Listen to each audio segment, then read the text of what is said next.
चलिए भाई, सोमवार की सुबह, नए हफ्ते की शुरुआत और एकदम परफेक्ट हफ्ता खड़ा है हमारे सामने। बिल्कुल हफ्ते के बीचों बीच एक मार्केट हॉलिडे। भाई एक मई वेनसडे के दिन महाराष्ट्र डे के चलते भारतीय बाजार कामकाज नहीं करेंगे। एक मार्केट हॉलिडे है तो 2 दिन इधर और 2 दिन उधर काम करना है। इससे बढ़िया समीकरण बैठ नहीं सकते थे। अच्छा, 5 दिनों की हमने बातचीत करी थी, बैक टू बैक तेजी, अच्छा मोमेंटम, वो पिछली सीरीज के अंत में जाते आते लास्ट वीकली साइकिल बहुत मजबूत। उस तेजी पर फ्राइडे को ब्रेक लग गया। 2/3% की कमजोरी, 150 पॉइंट का दबाव बनता हुआ नजर आया। तो पूरे हफ्ते के समीकरण अच्छे थे। इनफैक्ट पिछले हफ्ते के फ्राइडे ऑनवर्ड बढ़िया थे। और ये जो दबाव आया, ये तब आया जब ग्लोबल संकेत कंड्यूसिव थे, पॉजिटिव थे। जब हम लोग कामकाज कर रहे थे दिन भर, यूएस के फ्यूचर्स मजबूत थे, हमारे सारे एशियन पीयर्स मजबूती के साथ कामकाज कर रहे थे। तो हमने फ्राइडे को तगड़ा अंडर परफॉर्मेंस डिलीवर करा है। और उसके बाद पिछले हफ्ते के समीकरण रख देता हूं आपकी स्क्रीन पे। बढ़िया चल रहा था हफ्ता, बढ़िया ही रहा वैसे। वो फ्राइडे को एडजस्ट कर दूं तो भी 1.25% निफ्टी में वीक ऑन वीक उछाल, 1.25% से ज्यादा निफ्टी बैंक मजबूत, 14,700 करोड़ रुपए की एफआईएस की कैश में सेलिंग और 20-21 हजार करोड़ रुपए डीआईएस ने झोंके, बाइंग करी कैश मार्केट में। यह है पिछले हफ्ते की कहानी। और खैर आज ये तो खैर मार्केट्स की चालू है। अब आज कैसा बिहेव करेगा इस पर आगे आता हूं, एक्सपर्ट से बातचीत भी कर लेंगे। लेकिन इस हफ्ते क्या क्या इंपॉर्टेंट है, कहां नजर रखनी है, 4 चीजें। बाकी क्लटर को हटाते हैं, 4 चीजों की बात करते हैं। सबसे इंपॉर्टेंट, कल से यूएस फेड की 2 दिनों की बैठक। फेड मीट का आउटकम वेडनेसडे शाम को। ये नए महीने का पहला फ्राइडे आने वाला है, तो jobs report, monthly jobs report आनी है यूएस की इस फ्राइडे को। ये 2 इंपॉर्टेंट आंकड़े हो गए। इसके अलावा हमारे, क्योंकि आप मंथ ट्रांजिशन कर जाएंगे, वेडनेसडे के दिन 1 मई को, 1 मई 2 मई दोनों दिन मेरे ख्याल से सारे ऑटो सेल्स के नंबर्स हमारे सामने आएंगे अप्रैल मंथ के। और साथ साथ रिजल्ट सीजन तो तूल पकड़ा हुआ ही है, तो इंडिया इंक के परफॉर्मेंस पे नजर रहेगी। ये 4 चीजें इंपॉर्टेंट। इन सब के बीच में गिफ्ट निफ्टी कह रहा है वो फ्राइडे के पेन से कुछ हद तक उभरेंगे हम। 90-100 पॉइंट की मजबूती के साथ, गैप अप के साथ शुरुआत होने के इंडिकेशंस गांधीनगर से आते हुए। ऐसे में ग्लोबली मूड मॉल है कैसा, नीरज जी बगल में बैठे हैं, इनसे बातचीत होगी। निफ्टी बैंक में कैसे करें स्ट्रेटेजाइज, इस हफ्ते क्या अप्रोच रखना चाहिए, क्या रणनीति होगी, उस पर डिटेल में चर्चा करेंगे। एनएवी इन्वेस्टमेंट्स के पुणे से आशीष बहेती साहब सुबह सुबह जुड़ते हुए, और हर्षदा बताएंगी सारे इंपॉर्टेंट स्टॉक्स एंड न्यूज। दिखाइए गिफ्ट निफ्टी तो आपने दिखा दिया डायरेक्टर साहब, हल्की मजबूती के साथ शुरुआत होगी हमारा एशिया, और उसके बाद यूएस का हैंडओवर भी स्क्रीन पे रखिएगा। एशिया का कामकाज मिला जुला ठीक है, क्यूज अच्छे हैं वैसे, क्योंकि यूएस से हैंडओवर ठीक ठाक था। हम जब बंद हो रहे थे तो यूएस के फ्यूचर्स फ्लैट से 1% मजबूत थे। एक्चुअली यूएस में फ्राइडे को आधे से 2% की तीनों बेंचमार्क में मजबूती हुई, तो डाइजेस्ट किया था, उससे उछाल था। और इवन फ्यूचर्स फ्लैट हैं लेकिन स्लाइटली इन ग्रीन ही ट्रेड कर रहे हैं। तो तब अरब की पहली प्लेट जहां छोड़ा था उससे काफी अच्छा हैंडओवर मिल रहा है। डाउ यूएस के फ्यूचर्स 3:30 बजे फ्राइडे को कहां खड़े थे, आज सुबह के समीकरण ये देखिए। हर जगह तेजी डाइजेस्ट करनी है, और इसीलिए शायद गिफ्ट निफ्टी थोड़ा बहुत उछाल दिखाता होगा। पर वो इन्फ्लेशन के आंकड़े, रिजल्ट सीजन वगैरह वगैरह, ऐसा हेडलाइन प्रोड्यूसर साहब लिखे बहुत कुछ। गुड मॉर्निंग, क्या हालचाल, कैसा मूड, कैसे क्यूज? मुझे लगता है क्यूज का अंदाजा तो फ्राइडे की सुबह लग गया था कि बड़ी तेजी रहेगी यूएस मार्केट में। दिन भर फ्यूचर्स मजबूत थे, टेक्नोलॉजी रिजल्ट्स बहुत अच्छे आ रहे थे, तो बहुत बढ़िया नतीजों के आधार पर मार्केट में बड़ी तेज़ी थी। अल्फ़ाबेट का स्टॉक्स ज़बरदस्त चला, और माइक्रोसॉफ्ट में बहुत बड़ी तेज़ी बनी। इवन मतलब 2-2 ट्रिलियन डॉलर के मार्केट कैप क्रॉस कर रहे हैं, और गाइडेंस भी आगे के अच्छे दिए जा रहे हैं। तो आप देखिए जितने भी चिप वाले ना, एनवीडिया में फिर से रौनक लौट आई है। एएमडी, एनवीडिया, एएसएमएल, टीएसएमसी, ये सारे स्टॉक्स में बड़ी तेज़ी बनी। और उसी बीच उसी दिन एक पीसी नंबर भी आता है, उसको किसी ने ध्यान ही नहीं दिया, क्योंकि वो एक्सपेक्टेशंस के मुताबिक था, 0.3% बढ़ा है, बट एनुअलाइज बेसिस पे आप देखेंगे तो कोर इन्फ्लेशन थोड़ा बढ़ के है वो, लेकिन मार्केट का कंसर्न था ही नहीं। मार्केट सिर्फ इस बात पे बहुत खुश था कि आईटी के नंबर बहुत अच्छे आ रहे हैं और मार्केट को वो ड्राइव कर रहे हैं। तो वीकली बेसिस पे और डेली बेसिस पे बहुत अच्छे रन बने। लेकिन कॉन्ट्रेरियन देखिए आप, बॉन्ड यील्ड 2.67 के आसपास है, डॉलर बहुत स्ट्रांग हुआ है, येन बहुत वीक हुआ है, गोल्ड क्रूड भी थोड़े थोड़े मजबूत हुए, उसके बावजूद इक्विटी मार्केट में बहुत तेज़ी वहाँ पे देखने को मिली है।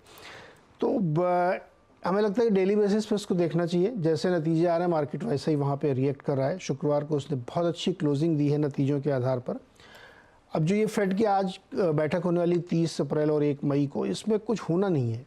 ये वाली वो बैठक नहीं होती जिसमें अनाउंसमेंट हो कुछ, तो उसमें हमें लगता है कि बस वही है कि ऐसा भी होता है क्या? हाँ, क्योंकि हर अल्टरनेट बैठक इसके बाद जो बैठक होगी, मतलब पता ही कुछ कर ही नहीं पाएंगे, चाह के भी नहीं करेंगे। इसमें नहीं करते, वो जनरली प्रोजेक्शंस नहीं देते, उसमें कोई रेट कट अल्टरनेट वाले में ऐसा अल्टरनेट बोलते हैं। जून में होगा, इसलिए जून की बात हो रही है। तो लेकिन कमेंट्री तो होगी, डॉट प्लॉट रखे जाएंगे, अपने इकोनॉमिक प्रोजेक्शंस देंगे, तो वो इस लिहाज से इम्पॉर्टेंट है फेडरल की बैठक। और जोल्ट का नंबर भी आएगा, बहुत सारे नंबर्स आने हैं, तो वो एक बेस बनाएंगे जून की बैठक के लिए और कमेंट्रीज मिलेगा। तो मुझे लगता है उस पर ध्यान देना चाहिए। लेकिन नतीजों के सिवा कुछ नहीं है इस समय मार्केट में, और सब नतीजे बहुत अच्छे आ रहे हैं। दिलचस्प बात यह है कि नतीजे बहुत अच्छे आ रहे हैं। अब तक S&P के जितने रिजल्ट हैं उसमें 83% ने अपने अनुमानों से अच्छे नतीजे दिए। अब आप क्या करेंगे?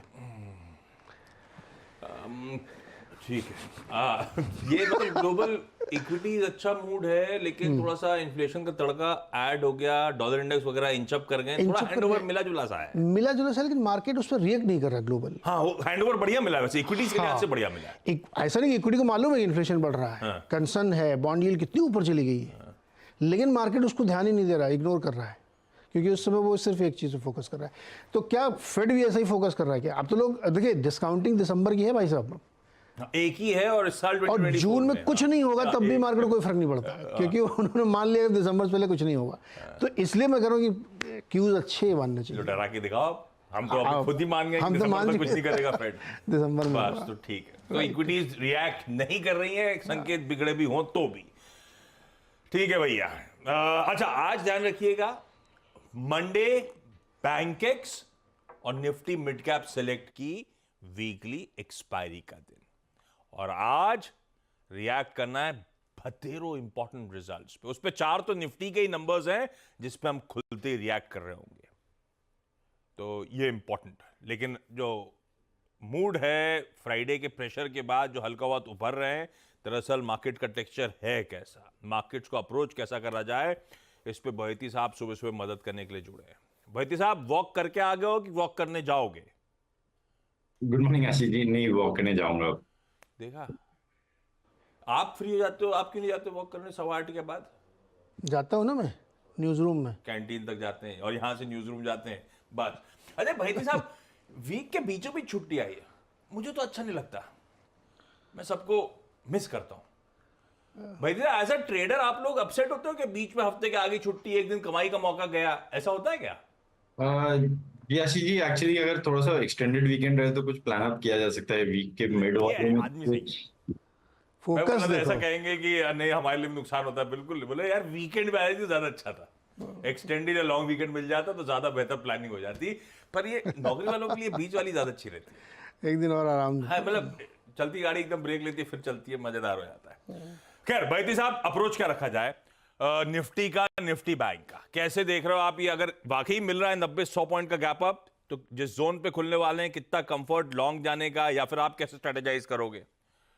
जी Ashish ji, good morning Ashish ji, good morning Neeraj ji, good morning Aslam. Ashish ji, अब ये जो जोन पे खुल रहा है एग्जैक्टली 22,500 के करीब खुलेगा निफ्टी स्पॉट पे, और वो एक रेजिस्टेंस एरिया है जिस हिसाब से 22,000 पे कॉल राइटर्स प्लेस्ड है। मुझे लग रहा है यहाँ पे थोड़ा सा रेजिस्टेंस होगा और खुलते ही लॉन्ग जाने की सलाह नहीं रहेगी। कोई डिप आए तो उसमें जरूर पोजीशन ऐड करे। जो अब स्टॉप लॉस मेंटेन करना है, करीब करीब अब कल के डे लो के करीब का एक स्टॉप लॉस मेंटेन करें। अब 22,350 के करीब का बेसल मेंटेन करके पोजीशन लॉन्ग बनाने की सलाह है। मुझे लग रहा है जिस हिसाब से 20 डेमा पे फ्राइडे को सपोर्ट लिया था बैंक निफ्टी ने, एक अच्छा सपोर्ट रहा है और आज वापस बाउंस बैक देखने मिल सकता है। 22,500 अगर ब्रेक होता है और 22,530 के ऊपर सस्टेन होता है तो फिर उसमें और पोजीशन ऐड करने की सलाह है। मुझे लग रहा है शायद निफ्टी यहाँ से वेल प्लेस्ड है 22,650 तक के भी लेवल्स दिखाने का।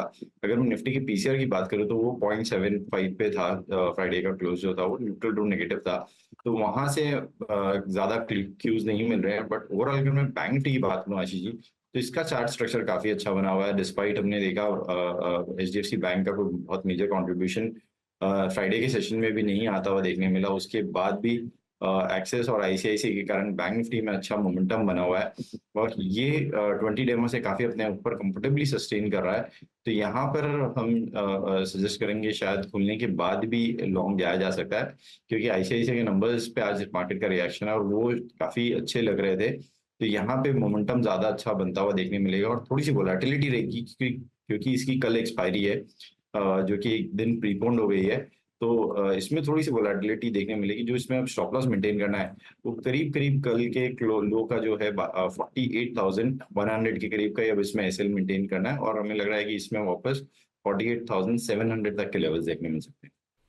अरे वाह, अच्छा ये हो गई निफ्टी बैंक की हमारी आज की अप्रोच। भाई साहब, आप लोग बैंकिक्स को एक्टिवली ट्रैक करने लगे क्या? क्योंकि अब कहा जा रहा है मंडेज को बीएसई के ऑप्शंस का धंधा बहुत ज्यादा पिकअप हो गया, इसका मतलब बैंकिक्स टूल पकड़ रहे हैं। आप लोग भी एक्टिवली ट्रेड कर रहे हो बैंकिक्स में, नहीं कर रहे हो? नहीं आशीष जी, हम लोग अभी तक तो सिर्फ निफ्टी, बैंक निफ्टी और फिन निफ्टी पे ही फोकस करते हैं। हाँ। अच्छा, एक अनफिनिश बिजनेस है, अपन ने फ्राइडे को टीज करा था वो कि नई मई की सीरीज शुरू हो रही है, sell in May and go away. तो अपन ने उस दिन मई का डेटा दिखा दिया था, पर वो मई का डेटा दिखाना गलत होता है, ये बात हुई थी।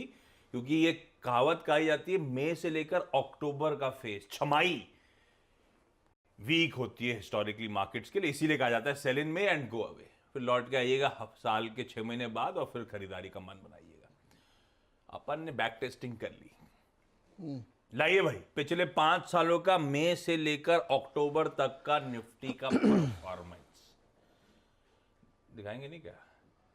ये लीजिए, पता नहीं किसने कहावत बनाई है और क्यों बनाई है।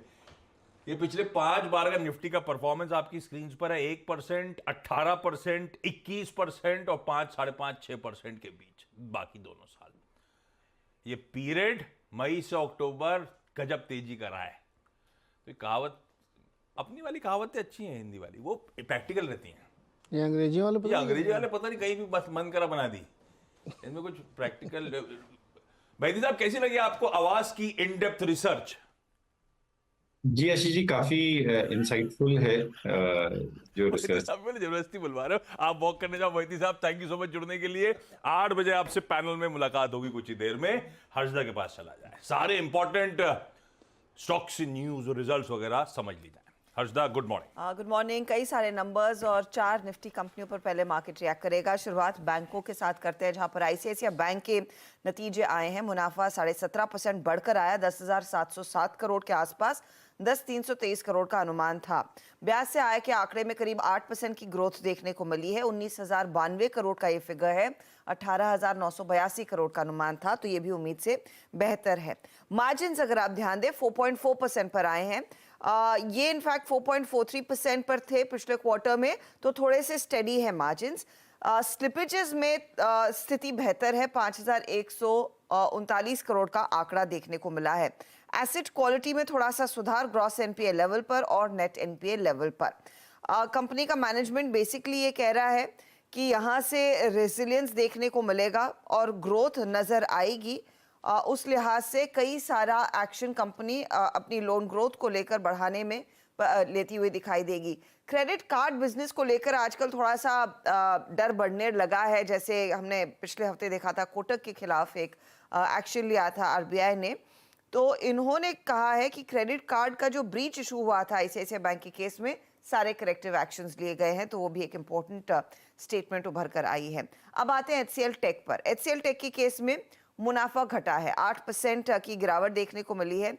3,986 करोड़, अनुमान था 4,084 करोड़ के आसपास का फिगर रहेगा, तो वहां पर एक मिस है। डॉलर रेवेन्यू 4% बढ़कर आई है, ये इन लाइन विद एक्सपेक्टेशंस है। कांस्टेंट करेंसी अगर आप देखें, रेवेन्यू ग्रोथ 0.4% की ग्रोथ के अनुमान के सामने 0.3% कंपनी ने डिलीवर किया है। लेकिन कंपनी कह रही है कि FY25 में जो रेवेन्यू गाइडेंस इनका है जहां पर अनुमान था 5 से 7% तक की ग्रोथ देखने को मिलेगी, कंपनी ने कहा है 3 से 5% तक की ही ग्रोथ देखने को मिलेगी और ये गाइडेंस दरअसल निराशाजनक है, तो उस पर स्टॉक आज रिएक्ट करता हुआ दिखाई देगा। आज अब आते हैं मारुति के नंबर्स पर। मारुति के केस में मुनाफे में अच्छी ग्रोथ है, 47 से 48% तक की ग्रोथ देखने को मिली है। हालांकि 4,104 करोड़ का अनुमान था, उसके सामने 3,877 करोड़ का फिगर आया है, यानी कि हल्का सा मिस है वहां पर। इधर एक अदर इनकम का भी कंपोनेंट है, उसको आपको जहन में रखना है। रेवेन्यू करीब 19% बढ़कर आया है, ये भी हल्का सा मिस है। करीब 38,672 करोड़ का अनुमान था, 38,235 करोड़ कंपनी ने डिलीवर किया है। इबिट्टा के फ्रंट पर अगर आप देखिए 4,685 करोड़ का ये फिगर 5,180 करोड़ के आसपास आना था, तो यहाँ पर हल्के हल्के नंबर्स में मिस देखने को मिला है। मार्जिन्स भी अगर आप ध्यान दें 13.4% के एक्सपेक्टेशन के सामने 12.2% का मार्जिन कंपनी ने डिलीवर किया है, तो कुछ पैरामीटर्स पर एक मिस उभर कर आया जरूर है। SBI लाइफ पर भी मार्केट रिएक्ट करेगा, जहां पर मुनाफे में 4% तक की ग्रोथ है, 811 करोड़ का ये फिगर है। एनुअलाइज्ड प्रीमियम एक्विवेलेंट यानी कि APE में 17% का इजाफा, value of business new business 5% बढ़ता हुआ और VNB मार्जिन 31.7% से घटकर 28% के आसपास आए हैं। तो ये इनफैक्ट 4 निफ्टी की कंपनियां, येस बैंक के केस में नंबर्स अच्छे हैं, उस पर नजरें रहेंगी। RBL के केस में भी उम्मीद से थोड़ा बेहतर प्रदर्शन देखने को मिला है, तो उस पर भी ध्यान दिया जाएगा। और IDFC फर्स्ट बैंक के भी नंबर्स आए हैं, आउटलुक आने वाले क्वार्टर का इतना खास अच्छा नहीं है, तो उस पर रिएक्शन देखने को मिलेगा। इसके अलावा आप 2 और कंपनियों पर नजरें रखिएगा। एक है अपोलो हॉस्पिटल, 2,475 करोड़ का इन्वेस्टमेंट अप्रूव हो चुका है इनकी अपोलो हेल्थ को में, और साथ ही साथ ये एडवेंट की तरफ से इन्वेस्टमेंट आता हुआ दिखाई देगा। और ये जो इनकी फार्मेसी बिजनेस है वहां पर भी एक स्ट्रक्चरल चेंज आता हुआ दिखाई देगा, तो कुछ बिजनेसेस मर्ज हो रहे हैं, उस पर भी बाजार नजरें रखिएगा। BSE के लिए आज थोड़ा सा सेटबैक रह सकता है, क्योंकि सेबी ने इनको चिट्ठी लिखी है कि आपकी शायद रेगुलेटरी फीस आगे बढ़ सकती है। एनुअल टर्नओवर जो कैलकुलेट किया जा रहा है वो प्रीमियम वैल्यू पर किया जा रहा है, जहां पर सभी चाहता है नोशनल वैल्यू पर होना चाहिए, तो वो स्टॉक एक और रेडार पर। ऐसा हुआ तो रेगुलेटरी फीस तो तगड़ी बढ़ेगी, पर 1-2 दिन से मैं बता रहा हूँ BSE के साथ ये दिक्कत वो दिक्कत स्टॉक फटे जा रहा है। ये ध्यान रखिएगा आप लोग। ये आपने बताया नहीं, कौन सा? मस्त साहब बोले हम बहुत बिजी है, इंडिया नहीं आ पाएगा, उधर निकल और लिया। अभी चाइना पहुंच गए। बीजिंग रोड शो शुरू हुआ, वो चाइना पहुंच गए मुलाकात करने वहां। देखो चाइना में उनका जो करंट बिजनेस है ना, बहुत बुरी हालत में है, तो इधर कुछ आए उससे पहले उधर बचाने का है। नहीं चाहिए ऐसे लोग, अपन कनाडा से वैसे काट चुके सारा। नहीं, कुछ लोग अपन ट्रोल कर रहे थे कि कनाडा का बताते नहीं प्रोग्राम में, इधर डिच करके उधर चले गए, पर उधर उनकी हालत खराब है, बहुत बुरी हालत में है उधर।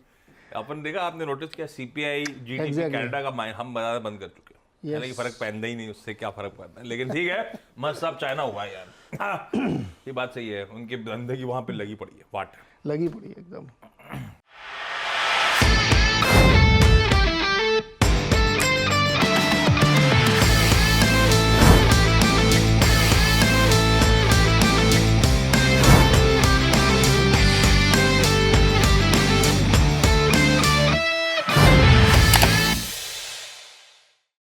बता दें कि मनी कंट्रोल पर दिए गए विचार एक्सपर्ट्स के अपने निजी विचार होते हैं। वेबसाइट या मैनेजमेंट इसके लिए उत्तरदायी नहीं है। यूजर्स को मनी कंट्रोल की सलाह है कि कोई भी निवेश निर्णय लेने से पहले सर्टिफाइड एक्सपर्ट की सलाह लें।